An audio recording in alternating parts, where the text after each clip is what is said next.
Assalamu alaikum wa rahmatullahi wa barakatuh. Dear students, today we are not going to learn any new lesson, but we will revise whatever we learned till now. In first lesson, we read the text of the lesson and find and identified some hard words. Then we discussed about murakkabat, the compounds. It means the collection of words. Whenever we join the words together, it will be sentence. And it can be a complete sentence or it can be an incomplete sentence. If the sentence give the meaning of, or you may say the sentence which gives the complete sense, and listeners become satisfied that and they are not needed to get any information, that kinds of sentences will be called complete sentences, murakkabun tammun. But the sentence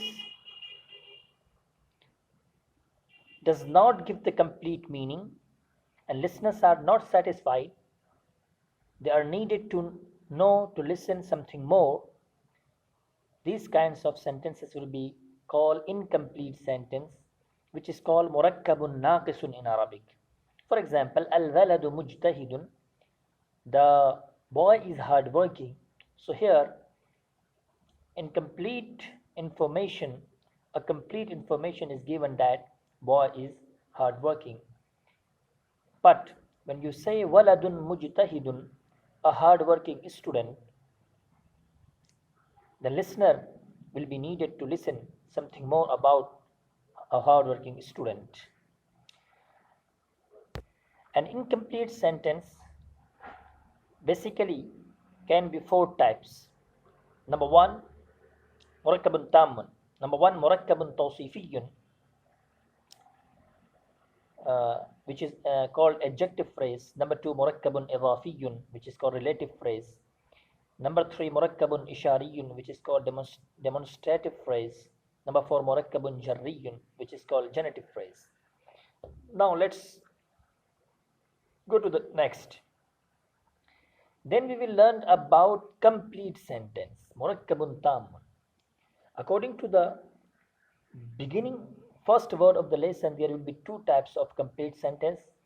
Number one, jumlatun ismiya, the sentence which starts from noun is called jumlatun ismiya. For example, at-talibu mujtahidun. So at-talib is this, and sentence starts from talib. That's why this sentence will be called jumlatun ismiya. Number two, jumlatun fi'liya, verbal sentence.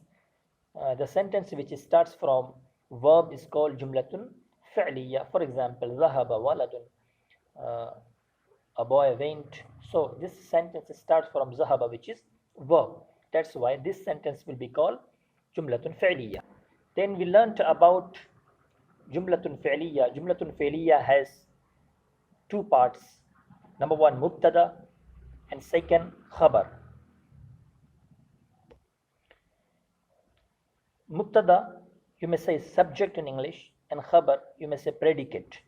Subject or mubtada is the main part of the jumla ismiya, and you may say that the subject about whom we are talking, and khabar, predicate, the information whatever we are saying about the subject. Then we learned some important rules regarding mubtada and khabar. Number one, mostly mubtada will be ma'rifa and khabar will be nakira.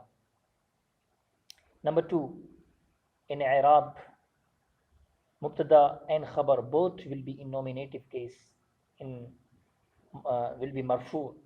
Number 3, in gender and number.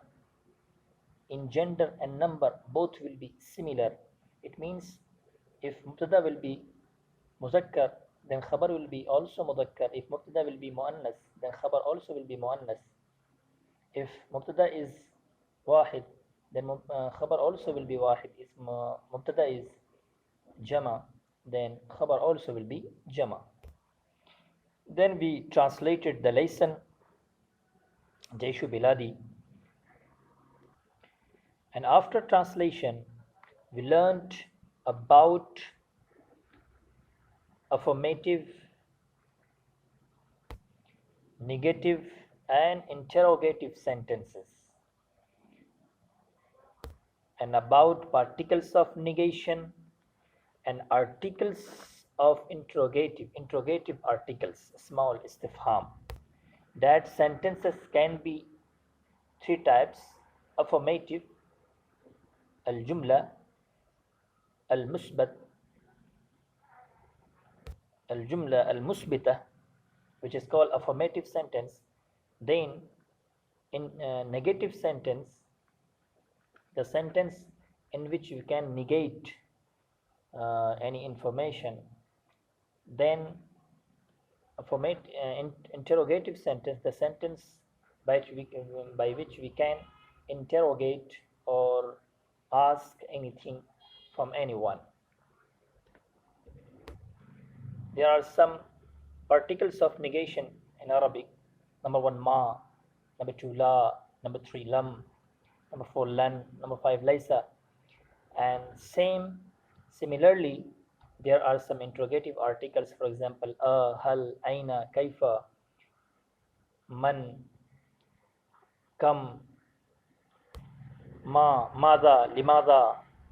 So if you interrogate or ask anything, you will have to add these articles of interrogative articles before the sentence. And in the last, we solved the exercise. Hope you have a glance on the previous lessons and it will be beneficial for you. Assalamu alaikum wa rahmatullahi wa barakatuh.